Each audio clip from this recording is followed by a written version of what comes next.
আসসালামু আলাইকুম রহমতুল্লাহি বারাকাতুহু। প্রিয় দর্শক শ্রোতা, আমি রিয়াজুল ইসলাম আপনাদেরকে আন্তরিক সালাম জানাই। আবারও চলে এলাম নতুন একটি ভিডিও নিয়ে। ভিডিওটি বানানোর উদ্দেশ্য হচ্ছে আহলুল হাদিসরা কেমন, আহলুল হাদিসরা কি আসলেই ভালো? বিস্তারিত জানুন বাশার বিন হায়াত আলীর মুখ থেকে। আমরা মাঝে মধ্যে বলি আমরা হলাম আহলুল হাদিস। আহলুল হাদিস মানে যারা কোরআন এবং সুন্নাহর সামনে মাথা নত করে দেয়, পৃথিবীর কারো সামনে মাথা নত করে না। তারা আল্লাহর সামনে মাথা নত করে, তারা একমাত্র আল্লাহর সামনে মাথা নত করে। মুহাম্মদ সাল্লাল্লাহু আলাইহি সাল্লামের তরিকায় তারা তাদের জীবনকে পরিচালিত করে। এরা তাদের জীবন দিতে প্রস্তুত আছে। এরা ফাঁসির মঞ্চে ঝুলতে রাজি আছে। প্রয়োজনে ফাঁসির মঞ্চে ঝুলবো, প্রয়োজনে জীবন বিলিয়ে দিব, প্রয়োজনে দুনিয়া থেকে চলে যাব, তবু রাসূলের সুন্নাত ছাড়তে রাজি নাই। এটাই হচ্ছে আহলুল হাদিসদের পাওয়ার। অতএব আমিন বললে, রফুলি দান করলে, বুকে হাত বাঁধলে, সালাতের মধ্যে সূরা ফাতিহা পড়লে বলে ফিতনাবাজ। এরা নাকি ফিতনাবাজ।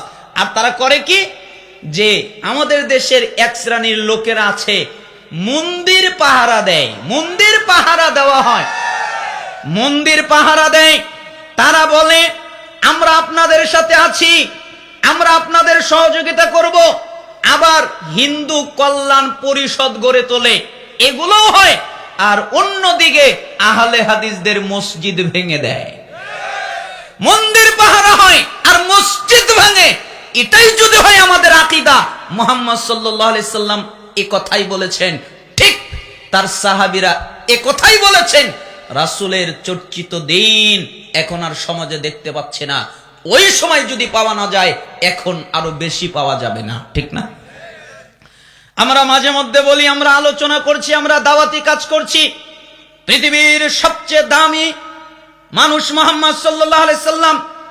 মুহাদ্দিসদের মধ্যে সবচেয়ে দামি ইমাম আহমদ বিন হাম্বল রাহিমাহুল্লাহ 10 লক্ষ হাদিসের হাফেজ ছিলেন। এত হাদিস আর কারো মুখস্থ ছিল না।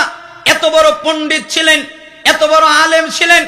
এত বড় আলেম হওয়ার পরে মানুষ তার পায়ে রশি লাগিয়ে টেনেছে। কই, আমাদেরকে কেউ তো আঘাত করে না, আমাদেরকে তো দাওয়াত দিয়ে খাওয়ায়, আমাদের সাথে তো সুন্দর আচরণ করে, আমাদের সাথে তো ভালো আচরণ করে। তাতে বোঝা যায় যে আমরা পরিষ্কারভাবে এখনো দিন প্রচার করতে পারিনি, পরিষ্কার করতে পারিনি। তাই আমাদের শরীরের মধ্যে এখনো ইট পাটকেল পড়ে না। হক খুব তিতা, হক খুব তিতা, হক মিঠা নয়, হক তিতা লাগে। মুহাম্মদ সাল্লাল্লাহু আলাইহি সাল্লাম সবচেয়ে নম্র ভদ্র মানুষ, তারপরেও তার কথা সমাজ মেনে নেয়নি। অতএব আপনারা আমার কথা সমাজ মেনে নেবে, এ কথা ঠিক নয়।